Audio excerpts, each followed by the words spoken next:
কেউ তোমাকে বিপদ থেকে উদ্ধার করলো মানেই সে তোমার শুভাকাঙ্ক্ষী এমন নাও হতে পারে। সে হয়তো তোমার সবচেয়ে বড় শত্রু। এবং এবং যখন তুমি ঘোর বিপদে, তখন দয়া করে মুখটা বন্ধ রাখো।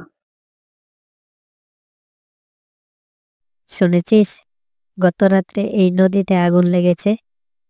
তাই নাকি? তাহলে মাছেরা কোথায় উড়ে পালিয়েছিল?